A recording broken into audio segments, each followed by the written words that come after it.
2021년 6월 모의평가 15번 문제입니다. 이 문제에서 여러분들이 주의해야 할 점은 t가 주어진 어떤 실수라는 것이고요. 그리고 이 방정식은 어디까지나 x에 대한 방정식입니다. 그러니까 우리는 이 방정식을 통해서 x를 구하면은 이제 근을 찾을 수가 있는 거죠. 기본적으로 그런 생각을 가지고 문제를 바라봐야 될 겁니다. 자, 그리고 지금 x의 범위는 0 이상 4 미만이라고 그랬는데 지금 사인 2분의 파이 x, 코사인 2분의 파이 x에서 2분의 파이 x의 범위가 0에서 2파이까지 가겠죠. 그러니까 삼각함수의 하나의 주기만큼 범위가 주어지는 겁니다. 그리고 지금 우리는 실근을 구하기 위해서는 이 부분과 이 부분이 곱해서 0이 돼야 되니까 이 부분이 0이 되거나 이 부분이 0이 돼야 되죠. 그러니까 사인 2분의 파이 x가 t가 되거나 코사인 2분의 파이 x가 t, 이걸 만족하는 x를 구하면 바로 근을 구할 수 있는 거죠. 그래서 사인 2분의 파이 x라는 그래프와 코사인 2분의 파이 x라는 그래프를 그리고 이 두 그래프와 t, 실수 t와의 교점을 구하면 되겠습니다. 그래서 사인 그래프와 코사인 그래프를 한번 그려볼게요.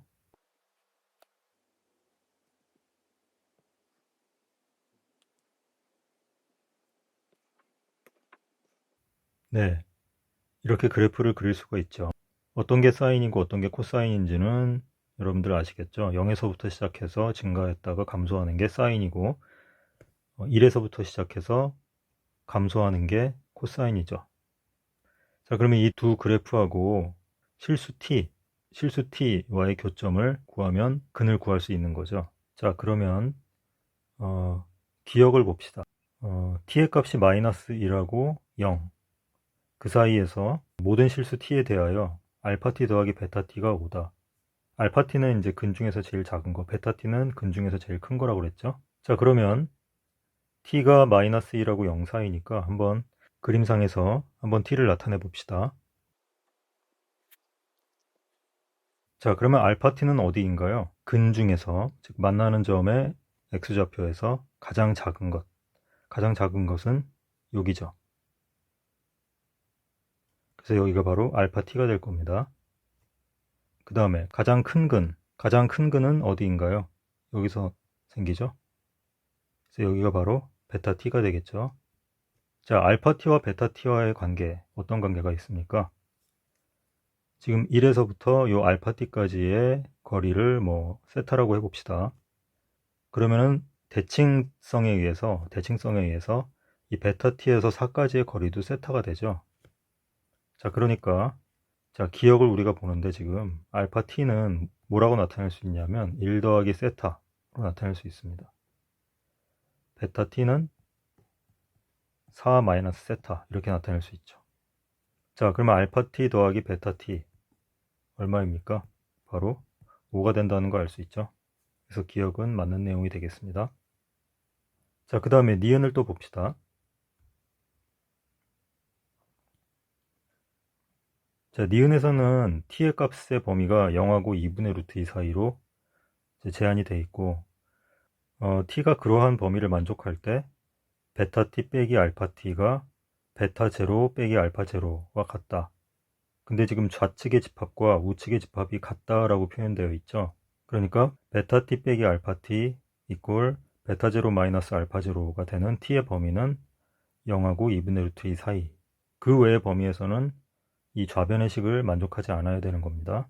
자, 그걸 우리가 이제 따져봐야 되겠죠. 자, 마찬가지 방식으로 이제 그래프를 그려서 해야 되니까 그래프로 다시 가봅시다. 자, t의 범위가 0하고 2분의 루트 2 사이다. 자, 2분의 루트 2 삼각함수가 2분의 루트 2가 되는 지점은 어디인가요? 사인 코사인이 4분의 파이가 바로 2분의 루트 2가 되는 지점이죠. 사인 코사인 둘 다 2분의 루트 2 같아지죠. 자, 거기가 어디입니까? 여기죠. 2분의 1이겠죠. 자, 여기는 2분의 루트 2. 자, t의 값이 0하고 2분의 루트 2 사이이다 그랬으니까 이렇게 t를 한번 잡아봅시다. 여기쯤으로. 자, 그러면 알파 t는 어디인가요? 자, 요점에서 생기죠? 여기가 바로 알파 t. 베타 t는 어디인가요? 여기서 생기죠? 여기가 바로 베타 t.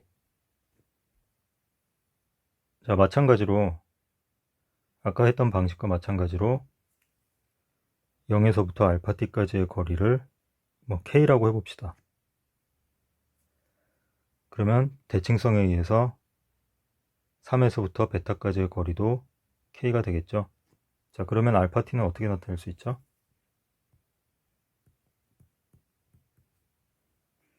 알파 t는 k라고 나타낼 수 있죠. 베타 t는 3 더하기 k라고 나타낼 수 있죠. 자, 그러면 베타 t 빼기 알파 t. 아까 니은에서 우리가 봐야 되는 것이 베타 t 빼기 알파 t였습니다. 자, 베타 t 빼기 알파 t는 얼마인가요? 3이죠. 자, 그것이 뭐랑 같아야 된다고 그랬냐면 베타 제로 빼기 알파 제로. 자, 베타 제로라는 건 뭐예요? t가 0일 때죠. 알파 제로도 t가 0일 때. 그럼 이제 t가 0일 때를 또 생각을 해봐야 되는데, 자, t가 0이 되면은 이제 바로 x축하고 이 삼각함수들과의 교점을 생각해 보면 되죠. 자, 교점 가장 작은 값 얼마입니까? 여기 원점이죠. 가장 큰 값은 지금 아까 2분의 파이 x가 0 이상 2파이 미만이었습니다. 그러니까 2파이 부분 여기는 안 되고요.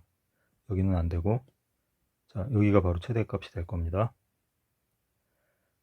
그래서 알파 제로는 0이고요. 베타 제로는 3입니다. 그래서 베타 제로 빼기 알파 제로는 3이죠. 그래서 두 개가 같습니다. 그래서 니은이 맞는 것이다 라고 이제 생각을 할 수 있는데, 주의해야 될 게, 우리가 지금 한 것은 t가 0에서 2분의 루트 2 사이에서만 지금 한 거죠. 이게 사실은 이게 t가 0에서 2분의 루트 2 사이에서만 한 겁니다. 그럼 다른 범위의 t 값에서는 어떻게 되는가를 또 따져봐야 될 겁니다. 왜냐하면 다른 범위의 t 값에서도 베타 t 빼기 알파 t가 3이 되면 지금 이 좌우변의 집합이 같다고 할 수 없거든요. 자, 그래서 t의 범위를 이제 2분의 루트 2에서 1 사이에서는 어떻게 되는가, 그것도 이제 따져봐야 될 겁니다. 자, 그래서 t의 범위가 2분의 루트 2에서 1, 이 사이에서는 어떻게 되느냐. 자, 마찬가지 방식으로 해야겠죠.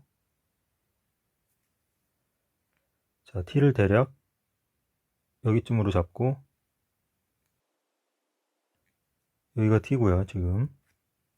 자, 그럼 알파 t는 어디서 생깁니까? 여기서 생기죠.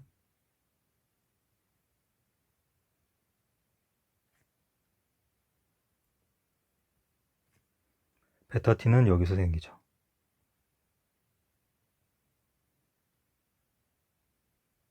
자, 그럼 마찬가지로 원점에서부터 알파 t까지의 거리를 뭐 s라고 해봅시다. 자, 그러면 대칭성에 의해서 4에서부터 베타 t까지의 거리도 s가 되겠죠. 자, 그러면 알파 t와 베타 t를 어떻게 나타낼 수 있습니까? 알파 t는 s, 베타 t는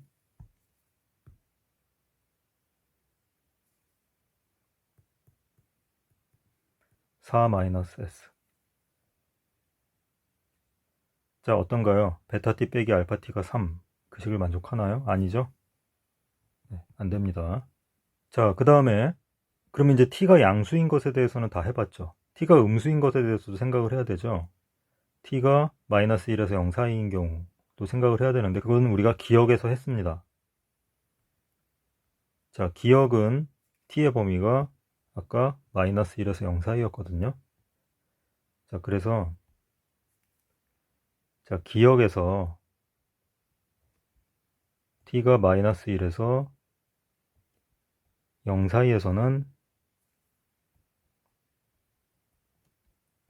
알파 t 더하기 베타 t가 5, 이런 식을 만족했죠. 그래서 베타 t 빼기 알파 t가 3, 이 식은 만족하지 않습니다. 자, 그래서 결국에 베타 t 빼기 알파 t가 베타 제로 빼기 알파 제로 3, 같아지는 그런 t의 범위는 그냥 이거 t가 0 이상 2분의 루트 2 미만. 자, 이 부분만 되겠습니다. 그래서 니은도 맞는 내용이 되겠죠. 자, 그 다음에 디귿은 무엇이었죠? 알파 t1 이꼴 알파 t2를 만족하는 두 실수 t1, t2에 대해서 t2 빼기 t1이 2분의 1이면 t1 곱하기 t2는 3분의 1이다. 자, 이게 무슨 말이냐 좀 생각을 해봐야 될 텐데, 지금 아까 우리가 지금까지 생각했던 t라는 실수가 여기서는 지금 두 개의 값 t1, t2가 등장하고 있죠. 근데 알파는 모두 다 같습니다. t1일 때랑 t2일 때 그 최소의 근은 모두 다 같습니다. 자, 이런 상황이에요. 자, 그럼 삼각함수 그래프를 다시 한번 그려놓고 생각을 해봅시다. 자, 다시 그려놓고 생각을 해보면 이렇게 지금 t1 값과 t2 값은 다른데 알파 값은 같은 거였죠. 그러니까 같은 알파 값을 가져야 되니까 이렇게. 네. 그리고 자, t1과 t2는 그때 어떻게 잡으면 되나요? 바로 여기가 뭐 t1, 여기가 t2 이렇게 되겠죠. 뭐 반대로 해도 되긴 합니다만. 그래서 이 지점이 바로 알파 t1, 알파 t2. 자, 최소의 근이 모두 같은 거죠. 자, 둘 다 같기 때문에 그냥 알파라고 해봅시다. 자, 그래 놓고 보니까 뭐라고 그랬냐면 문제에서 t2 빼기 t1이 2분의 1이라고 그랬습니다. 자, t2 빼기 t1. t2는 뭐죠? 지금 여기서 t2는 사인 값이죠. 네, 사인 알파 맞죠? t1은요 코사인 알파입니다. 그러니까 t2 빼기 t1은 뭐냐면 사인 알파 빼기 코사인 알파죠. 그게 2분의 1이라고 그랬습니다. 자, 그랬을 때 우리가 알고자 하는 것은 t1 곱하기 t2죠.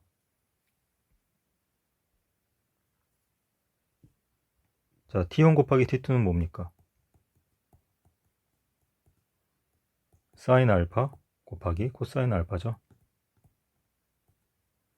자, 사인 빼기 코사인을 알고 있을 때 사인 알파와 코사인 알파의 곱을 알 수 있느냐? 이거 알 수 있습니다. 바로 제곱하면 알 수 있습니다. 자, 이 식을 제곱하면 알 수 있거든요. 한번 제곱해 볼까요? 제곱해 보면 사인 제곱 알파 플러스 코사인 제곱 알파 마이너스 2 사인 알파 코사인 알파. 근데 이 부분이 1이죠. 그래서 사인 알파 코사인 알파의 값을 알 수 있는 겁니다. 자, 여기 4분의 1이니까요. 자, 얼마인가요? 바로 8분의 3이라는 거 알 수 있습니다. 그래서 문제에서 뭐라 그랬냐면 3분의 1이다. 틀렸죠? 네, 8분의 3이 맞습니다. 그래서 디귿은 틀렸다라는 거 알 수 있습니다. 그래서 맞는 보기는 기억하고 니은. 답은 2번이 될 겁니다. 네, 이 문제는 일단 여러분들이 t하고 x를 좀 구별할 줄 알아야 됩니다. t는 어떤 주어진 실수값이고 여기서 문제에서 주어진 방정식은 x에 대한 방정식, x를 구하는 것이죠. 자, 그 부분을 먼저 정확하게 여러분들이 이해하고 있어야 되고 그 다음에 사인 그래프와 코사인 그래프의 형태가 결국 같다라는 점을 이용해서 어떤 대칭성을 이용해서 알파와 베타를 간단하게 나타내는 법, 이런 부분이라든지, 그리고 여기서 아주 중요한 것이 하나 있는데 사인이나 코사인의 어떤 합이나 곱이 주어졌을 때 그것을 제곱을 하면 사인과 코사인의 곱을 알 수 있다. 이 부분이 굉장히 또 중요한 내용이 되겠습니다. 사인과 코사인의 합이나 차를 알고 있을 때 그것을 제곱을 하면 사인, 코사인의 곱을 할 수 있다. 아주 간단한 거지만은 이것을 알고 있는 사람과 모르고 있는 사람의 차이는 굉장히 크겠죠. 이 문제를 풀 수 있느냐 없느냐로 갈리기 때문에. 그래서 이 내용을 반드시 기억을 해둬야 될 겁니다. 여러 가지 형태로 나올 수 있습니다. 15번 문제는 이 정도로 하고 마치도록 하겠습니다.